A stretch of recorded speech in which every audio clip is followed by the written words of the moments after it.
नमस्कार दोस्तों, Arinjay Samanta weather update and forecast पे आपका स्वागत है।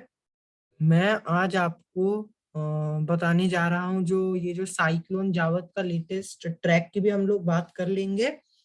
साथ ही साथ हम लोग 4 दिसंबर 2021 के मौसम की बात कर लेंगे। तो पहले हमारा सैटेलाइट इमेज से शुरू करते हैं। तो यहाँ पर आप देखिए, आपको देख के अंदाजा लग गया होगा कि ये जो इस वेदर सिस्टम का क्लाउड सब देखिए यहाँ पे बना हुआ है। इसका आउटर पेरिफेरल क्लाउड्स उड़ीसा के सारे क्षेत्रों, पश्चिम बंगाल के ज्यादातर क्षेत्रों और छत्तीसगढ़ के कुछ इलाकों तक पहुंच रही। ये जो कल ट्रफ रेखा की जो आप क्लाउड्स देख रहे थे वो आज देखिए नहीं है, बहुत ही कम है। जो विदर्भ के आसपास बहुत लाइट रेन दे रहे हैं, ये हट जाएंगे अभी, और मैक्स टू मैक्स आज शाम तक हट जाएंगे ये क्लाउड्स। अब आप एनिमेटेड इमेज देखिए। दक्षिण भारत अब देखिए काफी शुष्क है, ये देखिए आप, क्योंकि इसका इफेक्ट दक्षिण भारत में नहीं है सिस्टम का। तो अब हम शुरू करते हैं मौसम अपडेट।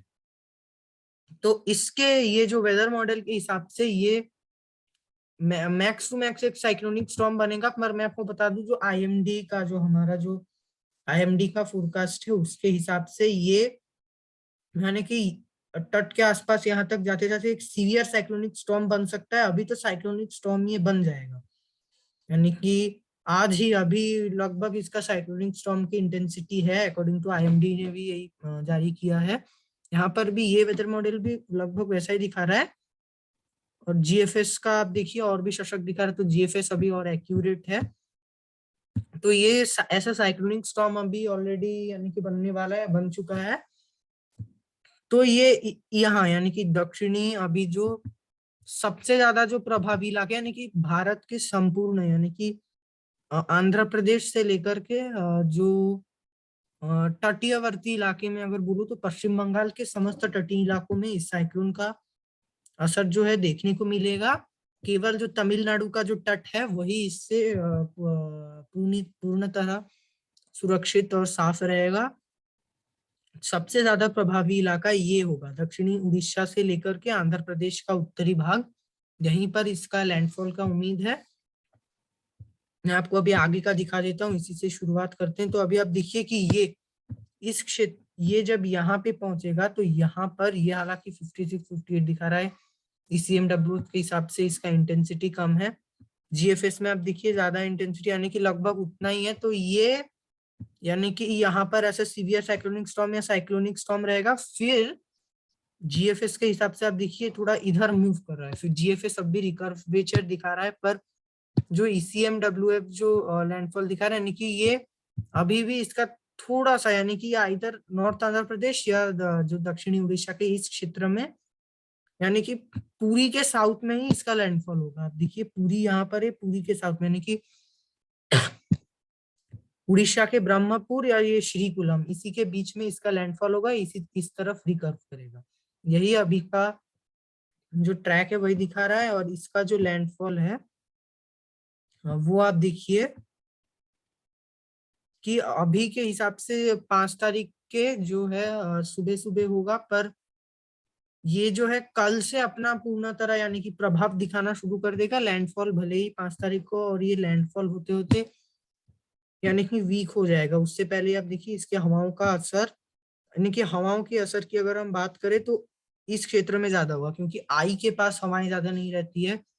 तो इस क्षेत्र तक जाते जाते थोड़ा वीक भी हो जाएगा, और हो सकता है कि यहाँ तक डीप डिप्रेशन भी बन जाए ये, क्योंकि अभी जो फिलहाल इसको जो वर्टिकल विंडशीयर है वो ज्यादा नहीं मिल रहा है। यानी कि वर्टिकल विंडशीयर क्या होता है, जब हम ऊपर जाते हैं एटमोसफियर में, मैं आपको जैसे बोल रहा था कि चारों दिशा से जो हवाएं चलती है तो ये जो डायरेक्शन में घूमती है, तो हवाओं की स्पीड और उसके घूमने की जो यानी कि अंतर होती है, अगर वो ज्यादा हो तो वर्टिकल विंडशीयर ज्यादा होती है, और अगर कम हो तो कम होती है। तो अभी कम नजर आ रहा है, और ये हो सकता है कि जब ये उड़ीसा तट के आसपास पहुंचे यानी कि और जब उत्तर में बढ़े तब विंड शेयर बढ़ जाएगा, इसके कारण ये ज्यादा सशक्त नहीं हो पाएगा। तो अब हम क्षेत्र वाइज बात कर लेंगे।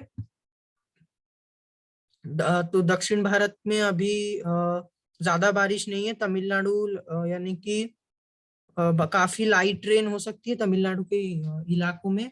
केरला में मध्यम से हल्की से मध्यम बारिश जारी रह सकती है, क्योंकि थोड़ा अरब सागर से मॉइस्चर आ रहा है। यानी कि केरला से लेकर के जो मुंबई तक हल्की बारिश जारी रह सकती है, जो पश्चिम घाट में। और पुणे, नासिक, इस इलाके में जो भारी बारिश हुई थी, अब उससे राहत मिलेगी। अब भी लाइट रेन एक दो इलाकों में मॉडरेट स्पेल्स हो सकती है। मैं आपको आगे का दिखाता हूँ दक्षिण भारत में। तो आगे ये रेंज जो है, मैं मध्य भारत की अगर बात करूं तो मध्य भारत में ये जो रेन है मैक्स टू मैक्स, यानी कि विदर्भ में हल्की बारिश हो सकती है या नहीं होगी, बादल छाए रहेंगे। बाकी ये देखिए आप, लाइट रेन ही यहाँ इस क्षेत्र में होगी। आंध्र प्रदेश में रायलसीमा में लाइट टू मॉडरेट रेन हो सकती है अगले 24 घंटे में। और उसके बाद जो आपका जो तेलंगाना का क्षेत्र है, सॉरी आंध्र प्रदेश का क्षेत्र है, उसमें अभी जो है ये जो क्षेत्र, यहाँ पर भारी बारिश हो सकती है साइक्लोनिक स्टॉर्म के वजह से। यानी कि जो लैंडफॉल है इसका, कोई कोई कह रहे हैं जो कल दोपहर शाम को होगा, या फिर अभी आप देखिए इस वेदर मॉडल के हिसाब से जो है पूरा लैंडफॉल 5 तारीख के सुबह होगा। यानी कि ये अगर ये जो स्टॉर्म है, यानी कि आप देखिए कि इसका जो आई होगा, कल ही आप कह सकते हो इसका लैंडफॉल ठीक नहीं होगा, पर ये कल से ही वीक होना शुरू हो जाएगा, क्योंकि ये एकदम तट के पास चले जाएगा, यहाँ पर ज्यादा सशक्त नहीं हो पाएगा और संपूर्ण लैंडफॉल परसों तक हो जाएगा। तो इसका मेन असर कल दिखेगा, जिसके कारण जो आंध्र प्रदेश में श्रीकुलम, विशाखापट्टनम, विजयनगरम, इस इलाके में काफी जोर तेजी हवाओं के साथ भारी बारिश की गतिविधियां हो सकती है, क्योंकि इस साइक्लोन के वजह से मैंने जैसे बोला। मध्य भारत का मौसम छत्तीसगढ़ में जो है, यानी कि आंध्र प्रदेश में आज से अभी बारिश हो रही है और अभी धीरे धीरे बढ़ेगी। दक्षिणी छत्तीसगढ़ में कल सुबह लाइट टू मॉडरेट ट्रेन हो सकती है धीरे धीरे, जब जैसे जैसे साइक्लोन पास आएगा और थोड़ा सा बढ़ेगा। पर ये जो लैंडफॉल के बाद जो रिकर्व करेगा, जब ये रिकर्व करेगा तो उत्तरी छत्तीसगढ़ में बारिश बढ़ेगी 5-6 तारीख के बाद, और धीरे धीरे जब और पूर्व में चले जाएगा तब छत्तीसगढ़ साफ हो जाएगा। जो मध्य छत्तीसगढ़ के यानी कि रायपुर हो गया, फिर दुर्ग, दुर्ग, भिलाई, इस क्षेत्र में वर्षा ना के बराबर होगी, बादल छाएंगे, हो सकता है हल्की बारिश हो जाए। और जो विदर्भ का क्षेत्र अभी अभी यानी कि अगले 12 घंटे में हल्की बारिश हो सकती है इस अरब सागर के सिस्टम के रिमेंस के कारण, नहीं तो शुष्क रहेगा। पूर्वी और इस क्षेत्र की बात में साइक्लोन के साथ ही हम लोग कर लेंगे। तो उत्तर भारत की बात कर लेते हैं। उत्तर भारत में अभी जो वेस्टर्न डिस्टर्बेंस था वो धीरे धीरे सरक रहा है। हालांकि इसका जो इंटरेक्शन था दोनों सिस्टम का, उसने काफी भारी बारिश दी थी राजस्थान के क्षेत्र तक। दिल्ली एनसीआर में भी लाइट रेन देखी गई थी। तो अभी जो उत्तर प्रदेश के कुछ भागों में इसके रिमेंस के कारण फैजाबाद, अयोध्या, इलाहाबाद, कानपुर में भी लाइट ट्रेन अभी हो सकती है जारी हो, या फिर बादल छाए हुए हैं। और अभी ये लाइट ट्रेन हो सकता है आज शाम तक जारी रहेगी, आज शाम के बाद, शाम रात के बाद, या कल कल सुबह दोपहर के बाद मौसम शुष्क हो जाएगा इस क्षेत्र में। अब देखिए ये जो कल सुबह के बाद जो मौसम है वो संपूर्ण शुष्क हो जाएगा 8-9 बजे के बाद। और फिर से जो उत्तर भारत में एक और वेस्टर्न डिस्टर्बेंस 5 तारीख को आने की उम्मीद है, जिसके कारण आप देखिए फिर से थोड़ा थोड़ा अरब सागर से हो सकता है जो मॉइस्चर आएगा। और राजस्थान में बहुत लाइट रेन आप देख सकते हो, राजस्थान मध्य प्रदेश के दो क्षेत्रों में बहुत ही लाइट रेन झांसी, भोपाल वगैरह में होगी। उस समय पहाड़ों में मध्यम से भारी बर्फबारी हो सकती है 5 तारीख के दोपहर को। 5 तारीख शाम होते होते जम्मू और पंजाब के ज्यादातर क्षेत्रों में बारिश की गतिविधियां देखी जाएगी, जो कि मॉडरेट रेन होगी। 1-2 हेवी स्पेल्स भी हो सकते हैं, लाइट टू मॉडरेट, और 1-2 हेवी स्पेल्स। और 6 तारीख होते होते ये बारिश जो है पंजाब के पश्चिमी क्षेत्रों से धीरे धीरे हटना शुरू होगी, और ये पूर्वी क्षेत्र और उससे सटे हरियाणा में होगी, और जहाँ पे 6 तारीख को लाइट रेन हो सकती है। दिल्ली एनसीआर में भी 6 तारीख को लाइट रेन देखी जाएगी। 6 तारीख के दोपहर को, 6 तारीख शाम होते होते पश्चिमी उत्तर प्रदेश के क्षेत्रों में लाइट रेन देखी जाएगी, और जो लद्दाख के क्षेत्र में स्नोफॉल, और उत्तराखंड में 6 तारीख को धीरे धीरे जो ये जो क्षेत्र है यहाँ पर धीरे धीरे मौसम शुष्क होने लगे, यानी कि बर्फबारी में कमी आएगी। और 7-8 तारीख होते होते क्या होगा, कि जो वेस्टर्न डिस्टर्बेंस पूरा हट जाएगा, और जब उसके बाद जब उत्तर पश्चिमी शुष्क ठंडी हवाएं, काफी जो ठंडी हवाएं जब चलेगी, तब ठिठुरने वाली जो सर्दी होती है उसकी शुरुआत 7 तारीख से हो जाएगी। अब देखिए 7 तारीख को जब लगातार उत्तर पश्चिमी शुष्क हवाएं, क्योंकि काफी बर्फबारी, काफी भारी स्नोफॉल देने के बाद जब चलेंगी, तो ये जाहिर सी बात है तापमान को बढ़ाएगी। अब देखिए डे टाइम टेम्परेचर्स भी दिल्ली एनसीआर में काफी घट जाएगी 7 तारीख से, केवल 20 डिग्री में रह जाएगी, 20-23, दोपहर को देखिए 23। और 8 तारीख 9 तारीख से हमें उम्मीद है कि अब देखिए 2 बजे भी 20-21 में चले जाएगी टेम्परेचर। और जो दिन में कोहरा भी छाएगा, यानी कि पूरा दिन छाए रहेगा, और हो सकता है कि पूरा दिन, यानी कि बस दोपहर के समय ही मौसम साफ रहेगा, और दोपहर को थोड़े से समय के लिए हल्की धूप निकलेगी, उसके बाद फिर से जैसे आपको पता है सनसेट हो जाएगा, और फिर से रात को यानी कि जो है तापमान सिंगल डिजिट में कई इलाकों में, जहां पर अब तक डबल डिजिट था, और जैसे उत्तर प्रदेश के भी तमाम इलाकों में भी डबल डिजिट ही था, राजस्थान में भी कई इलाकों में, उसमें भी अब सिंगल डिजिट में तापमान कई इलाकों में आ जाएंगे इसी सिस्टम के कारण। और जैसे ही ये जो पूर्वी भारत की अभी मैंने बात नहीं की है, पर तापमान में हाँ, जो तापमान यानी कि हवाएं इस साइक्लोनिक स्टॉर्म के कारण थोड़ी डिस्टर्ब होगी, पर मध्य भारत के क्षेत्रों तक थोड़ी तापमान गिरेंगे। और पूर्वी भारत में जैसे ही ये जो साइक्लोनिक स्टॉर्म वो पास हो जाएगा, तब जब ये हवाएं पूर्वी भारत को भी टच करेगी, तब यहाँ पर भी तापमान काफी तेजी से गिरेंगे। ये आशाएं अभी बनी हुई है। अब देखिए कि 9 तारीख को धीरे धीरे 9-10 तारीख से पूर्वी भारत और मध्य भारत के क्षेत्र में धीरे धीरे इस क्षेत्र में भी तापमान गिरने लगेंगे, क्योंकि यहाँ से लगातार काफी ठंडी हवाएं इस क्षेत्र में पहुंचेंगी। 12 तारीख को अब देखिए 12 तारीख होते होते जो तापमान है वो, यानी कि पूर्वी भारत में उतना ज्यादा नहीं रहेगा, हालांकि पश्चिम बंगाल के उत्तरी क्षेत्रों में देखे जा सकते हैं। साथ ही जो आप देखिए यहाँ पर 6 डिग्री तक पहुंच जाएंगी, श्री गंगानगर, चंडीगढ़ वगैरह में 5 डिग्री तक तापमान जा सकते हैं, दिल्ली में 7, राजस्थान में भी 5-6 हो जाएंगे। मध्य भारत में सिंगल डिजिट में तो नहीं आएगा, मध्य भारत पूर्वी भारत में, पर कई इलाकों में 15 या कुछ इलाकों में उससे नीचे भी आ सकते हैं, यानी कि धीरे धीरे अभी ठिठुरने वाली सर्दी आने वाली है। और अब देखिए कि दोपहर को दिल्ली में मात्र 18-20 डिग्री तक रह जाएगा, पूर्वी भारत में भी 22-21, मध्य भारत की बात करूं तो वही 1-2 डिग्री 24 देखने को मिल रही है। ये आप देखिए तो काफी अभी जो इस बार क्योंकि लैलिना का भी इफेक्ट है, और काफी ये जो बर्फबारी हुई है, जिसके कारण ये जो अभी जो सर्दी है वो थोड़ी ज्यादा रहेगी एवरेज से। तो ये हो गई तापमान की बात। अब हम साइक्लोनिक स्टॉर्म की बात कर लेते हैं। आप देखिए क्यों गिर रही है हवाएं, काफी तेजी से इन सारे इलाकों में पहुंच रही है, और साथ ही साथ जो उत्तर पूर्वी मानसून है वो 9-10 तारीख के बाद काफी सशक्त हो जाएगा। अब देखिए कि लगातार बंगाल की खाड़ी से हवाएं इस क्षेत्र में जो है पहुंचने लगेंगे, स्पेशली तटीय तमिलनाडु में बारिश बढ़ेंगी। अभी जो दिसंबर का महीना आते आते, धीरे धीरे दिसंबर मिड आते आते उत्तर पूर्वी मानसून में धीरे धीरे थोड़ी यानी कि कमी आना शुरू होता है, वो क्योंकि नवंबर मिड के आसपास इसका पीक रहता है। तो अब देखिए थोड़ा सा वीक रहेगा। उस समय नवंबर में जो हवाएं थी काफी तेजी से, यानी कि अभी जो इसका स्पीड है मात्र 53-35 था, तब हमने देखा था 40 किलोमीटर तक बंगाल की खाड़ी से हवाएं तेजी से पहुंच रही थी। तो अभी उतना नहीं है, पर हाँ उत्तर पूर्वी मानसून का इफेक्ट दिसंबर, कभी कभी दिसंबर एंड तक देखा जाता है। तो इस साल वैसे भी सशक्त रहा है, तो ये अभी फिर से बढ़ेंगे, स्पेशली चेन्नई नेल्लोर इस क्षेत्र में काफी देखिए मध्यम बारिश शुरू हो सकती है 12 तारीख से। अब बात करते हैं साइक्लोनिक स्टॉर्म की।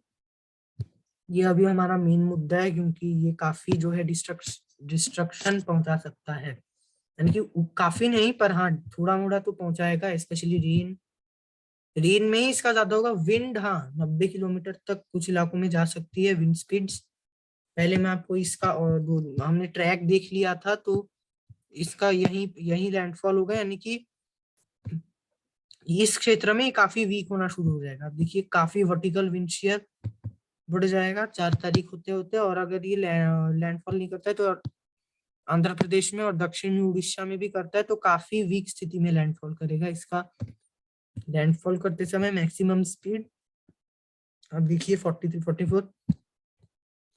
ये एक यानी कि यहाँ पर असर डालते डालते तट के करीब चलते चलते एक ये depression max to max depression के स्थिति में ही उड़ीसा के तटों को टकराएगा। और अब देखिए कि ये इस तरफ पश्चिम बंगाल की तरफ बढ़ेगा, और ये वीक होने के बाद भी, यानी कि उड़ीसा में अगर कम बारिश हो तो ये देखिए आप धीरे धीरे बारिश इसलिए बढ़ेगी इस क्षेत्र में क्योंकि ये सिर्फ साइक्लोनिक स्टॉर्म का ही इफेक्ट नहीं है, ये जो है बंगाल की खाड़ी से लगातार नमी वाली हवाओं को खींच रहा है इस क्षेत्र में, जिसके कारण यहाँ पर आप देखिए इसके उत्तर में काफी भारी बारिश भद्रक भलेश्वर में 5 तारीख को देखी जा सकती है। पारादीप में भी 5 तारीख को देखी जा सकती है भारी बारिश पारादीप क्षेत्र के आसपास।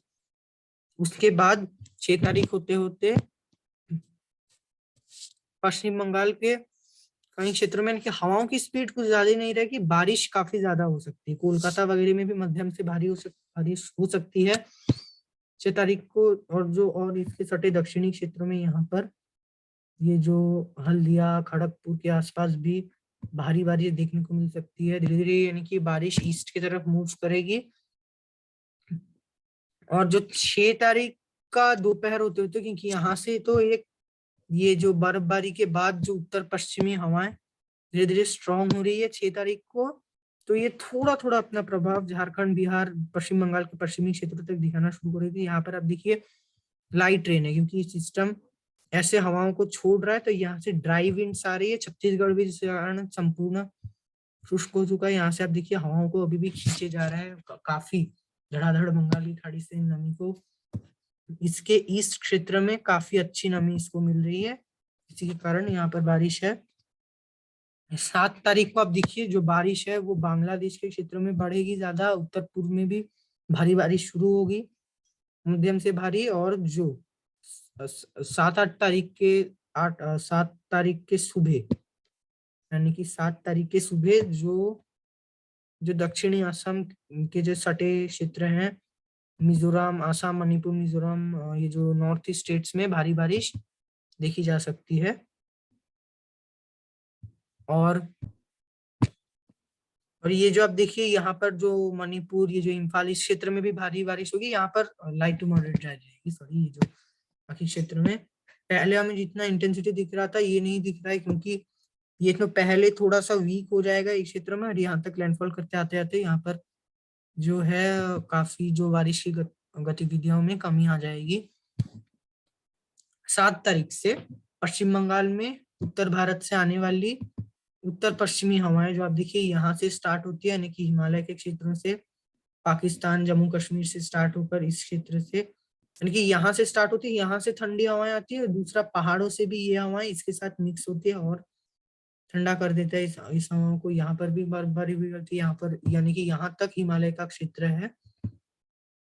तो ये हवाएं ये आप देखिए लगातार इस प्रकार पहुंचती है, पश्चिम बंगाल में तापमान गिराती है, मैंने पहले बोला भी हुआ है। यहाँ पर आती है ये ऐसे रिकर्व करती है, क्या देखिए इस प्रकार ये मध्य भारत में पहुंचती है, उड़ीसा के आंतरिक क्षेत्रों में पहुंचती है मध्य भारत में, और यहाँ पर यह हवाएं इस प्रकार आती है, यहाँ से ही रिकर्व करकर राजस्थान गुजरात के क्षेत्र में तापमान को गिराती है। ये हवाएं मैंने जैसे बोला रिकर्व करती है, और यहाँ यानी कि मुंबई तक को तापमान नहीं गिराती है, पर कभी कभी जो मुंबई के आसपास यानी कि पुणे वगैरह तक तापमान को गिरा देती है। और जो मुंबई का जो यानी कि आंतरिक क्षेत्र है, यानी कि ये जो कल्याण वगैरह, यहाँ पर तापमान तो नहीं गिरते, यहाँ पर भी कभी कभी काफी अगर तेज हवाएं आती है तो 1-2 डिग्री यहाँ तक तापमान को गिरा देती है। तेलंगाना में गिराती है कभी कभी, यहाँ पर 15 के नीचे चले जाता है काफी कड़ाके की अगर सर्दी पड़ती है तो इस क्षेत्र में, यानी कि सोलापुर ये जो तेलंगाना का दक्षिणी महाराष्ट्र क्षेत्र तक तापमान को गिराती है। अभी हालांकि हवाएं ज्यादा तेज नहीं है, पर थोड़ी थोड़ी यहाँ पर भी पहुंच रही है। और यहाँ और जो उत्तर आंतरिक कर्नाटका में गिराती है, आंध्र प्रदेश के भी कुछ क्षेत्रों में, और कभी कभी यहाँ अगर काफी इस प्रकार आ रही है ये हवाएं, काफी ऐसे, और बेंगलोर वगैरह में अगर बंगाल की खाड़ी से हवाएं नहीं आ रही तो ये हवाएं जो है बेंगलोर वगैरह के आसपास भी तापमान को गिरा देती है, बल्लारी बेंगलोर तक इसका असर कभी कभी दिखे जाता है। उसके नीचे इसका असर नहीं दिखता है। जो केरला तमिलनाडु का ये जो क्षेत्र है, ये एक बेसिन क्षेत्र है और एक रेन फॉरेस्ट टाइप क्लाइमेट है। तो यहाँ से तमिलनाडु में रेन फॉरेस्ट नहीं है, सेमी एरिड है। पर जो यानी कि बंगाल की खाड़ी से जब हवाएं आती है इस क्षेत्र में, यानी कि ये हवाएं पहुंच नहीं पाती है यहाँ पर, बंगाल की खाड़ी से ये हवाएं आती है जो गर्म और नमी लेकर केरला में। मैंने जैसे बोला यहाँ तो रेन फॉरेस्ट क्लाइमेट है केरला में, तो अरब सागर से आती है हवाएं और ये हवाएं नहीं पहुंचती। तो इस साइक्लोनिक स्टॉर्म का मैंने जैसे बात किया, अब मैं आपको बारिश दिखा देता हूँ। बारिश देख लिया आप होगा आपने, मैंने दिखाया था। और एक बार हम अभी थोड़ा यानी कि क्षेत्र वाइज डिटेल में बात कर लेते हैं एक बार। तो अभी फिलहाल दक्षिणी उड़ीसा और आंध्र प्रदेश में अभी लाइट ट्रेन जारी है। पूर्वी भारत की अभी हम बात कर रहे हैं। तो धीरे धीरे जो है आज रात से ही उड़ीसा के तटीय क्षेत्र, आंध्र प्रदेश में मध्यम से भारी बारिश शुरू हो जाएगी। भुवनेश्वर, कटक, पुरी, जो विशाखापट्टनम आंध्र प्रदेश का, और श्रीकाकुलम, इस क्षेत्र में मध्यम से भारी बारिश शुरू होगी। और जो बारिश की इंटेंसिटी धीरे धीरे अभी और बढ़ेगी। कल सुबह होते होते यहाँ पे बारिश की गतिविधि और बढ़ जाएगी और सिस्टम का इम्पैक्ट यानी कि हवाओं की स्पीड भी बढ़ जाएगी, लहरें भी ऊंची उठेंगी। यानी कि कल इस सिस्टम का धीरे धीरे डायरेक्ट असर कल सुबह से देखने को मिलेगा, क्योंकि इसका आई भले ही लैंडफॉल ना करे, पर ये कितने पास है आप देखिए तट के, तो ये अपना काफी असर दिखा रहा है। आप देखिए इसका आई के थोड़ी दूर ही इसका विंड स्पीड ज्यादा है।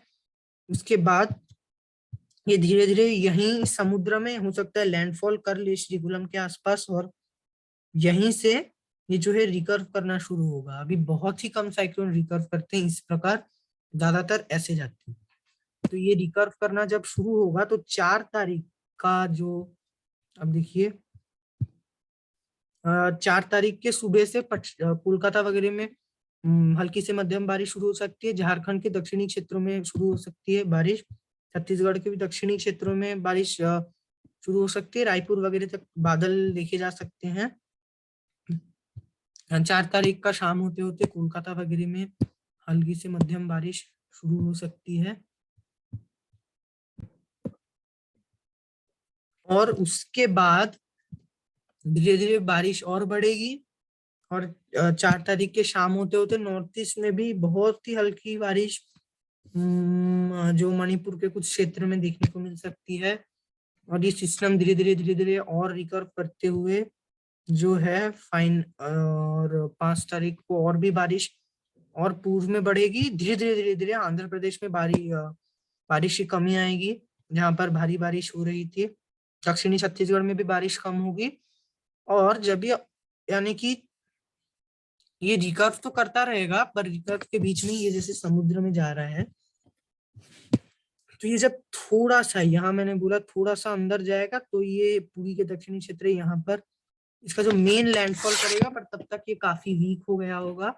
यानी कि मैंने बोला जैसे डिप्रेशन वगैरह रहेगा। तो जब ये इस क्षेत्र में मूव करेगा तो ये स्वाभाविक है कि इसके साथ बारिश भी यहाँ पे जाएगी।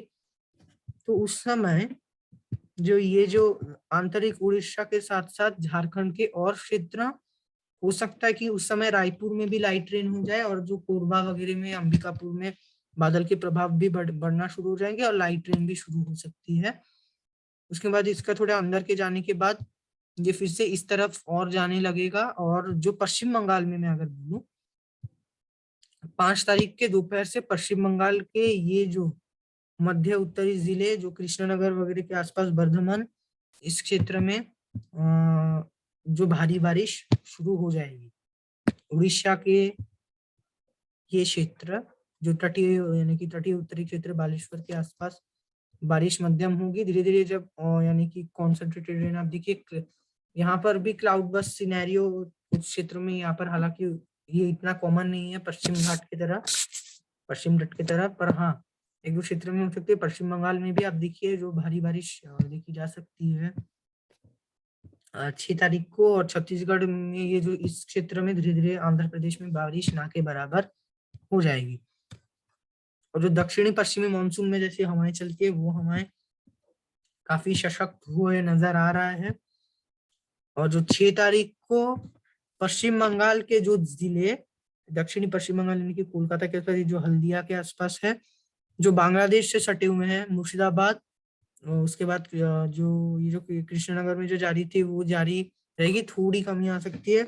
बोंगांव इस क्षेत्र में, मालदा वगैरह तक, मालदा में लाइट टू मॉडरेट ही जारी रहेगी, मुर्शिदाबाद में लाइट टू मॉडरेट होगी। ये जो है, ये जो आप देख पा रहे हैं, इस क्षेत्र में काफी भारी बारिश और डैमेजिंग रेनफॉल देखी जा सकती है। विंड उतना नहीं रहेगा। 6 तारीख का दोपहर होते होते पश्चिम बंगाल धीरे धीरे साफ होना शुरू हो जाएगा, क्योंकि बंगाल की खाड़ी से जो नमी वाली हवाएं आ रही है, वो क्या हो रहा है मैं आपको समझाने की कोशिश करता हूँ। ये आई खींच ले रहा है यहाँ से, और जो यानी कि दक्षिण से जो हवाएं खींच रहा है वो यहाँ बांग्लादेश में पहुंच रही है, और ये फिर खींच ले रहा है। और ये जो उत्तर से जो हवाएं खींच रहा है वो बिना नमी वाली है, यानी कि ड्राई विंड से उसको ये इस प्रकार घुमा के खींच रहा है, यानी कि वो जो ट्रेवल होकर आ रहा है वो झारखंड पश्चिम बंगाल से होते हुए आ रहा है, जिसके कारण आप देखिए काफी लाइट रेन इसके पश्चिमी क्षेत्र, इसके पूर्वी क्षेत्रों में काफी भारी बारिश है। अब देखिए ये बस 0.1 कुछ क्षेत्र में 0.6 तक जा रहा है, पर वो बहुत कम है। तो ये जो बारिश है ये इसका नेचुरल, ये जो ह्यूमिडिटी एयर में बिल्टअप हुआ है इस साइक्लोन के कारण, उसके कारण है, जिसके कारण आप देखिए कि बारिश में कमी आ रही है। पर यहाँ पर लगभग उतनी इंटेंसिटी की बारिश जारी है। और 6 तारीख का रात होते होते पश्चिम बंगाल लगभग शुष्क हो जाएगा, और उस समय जो मणिपुर का क्षेत्र है यहाँ पर काफी भारी बारिश देखने को मिल सकती है, दक्षिणी असम में भी, क्योंकि यहाँ पर आप देखिए कि अब भी बंगाल की खाड़ी से नमी वाली हवाएं पहुंच रही है। पश्चिम बंगाल में जो ये हवाएं आ रही थी ये नहीं आ रही है ड्राई विंड्स, पर हाँ ये ड्राई विंड्स तो आ ही रही है, जो हमारे उत्तर भारत में जो चलती है, जो ड्राई विंड्स, वो तो इस क्षेत्र में पहुंच रही है, हमारे पूर्वी भारत में पहुंच रही है। अब देखिए तब भी हल्की लाइट ट्रेन जारी रह सकती है। 7 तारीख को सुबह होते होते ये जो उत्तरी जिले यहाँ तक शुष्क हो जाएंगे, और ये जो सिस्टम है 7 तारीख तक काफी वीक हो जाएगा, थोड़े से फिर से पूर्व में बढ़ सकता है। पर हाँ, इसको बंगाल की खाड़ी से जो मॉइस्चर का फीड मिल रहा था वो अभी ना के बराबर मिल रहा है, क्योंकि यहाँ से आप देखिए ड्राई उत्तरी हवाएं पहुंच रही है और इसको ड्राई विंड्स ही मिल रहा है। 8 तारीख को भी ये ऐसा साइक्लोनिक सर्कुलेशन देखा जा सकता है, पर ये कुछ अपना प्रभाव नहीं दिखा पाएगा। काफी लाइट ट्रेन तब भी ये दे सकता है इस क्षेत्र में। 8 तारीख को थोड़ी सी बढ़ सकती है। 9 तारीख होते होते ये हट जाएगा और ये नहीं रहेगा। पर 9 तारीख को आप देखिए इस वेस्टर्न डिस्टर्बेंस के कारण उत्तर भारत में हल्की बारिश होगी, और ये जो नॉर्थ ईस्ट मानसूनल विंड से इस प्रकार रिकर्व करके आएगी, तब आंध्र प्रदेश में मध्यम से भारी बारिश फिर से शुरू हो सकती है 9-10 तारीख को। और धीरे धीरे आप देखिए फिर से शुष्क हो जाएगा, फिर से यानी कि विदर्भ तक लाइट ट्रेन आ सकती है, उसके बाद चले जाएगी। ये मिक्सचर के कारण यहाँ से नमी वाली हवाएं, यहाँ से ड्राई विंड्स, तो वो अभी ज्यादा नहीं रहेगा, वो तो काफी लाइट ट्रेन है। तो मीन हमने डिस्कस कर लिया है कि किस प्रकार बारिश की गतिविधियां जो है देखी जाएगी अभी अगले 24 घंटों के दौरान, और उसके बाद भी जो साइक्लोन का ट्रैक भी हमने देखा, लेटेस्ट अपडेट साइक्लोन जावद इसका नाम रहेगा। तो धन्यवाद, आगे की वेदर अपडेट के लिए देखते रहिए मेरे चैनल को। जय हिंद, जय भारत।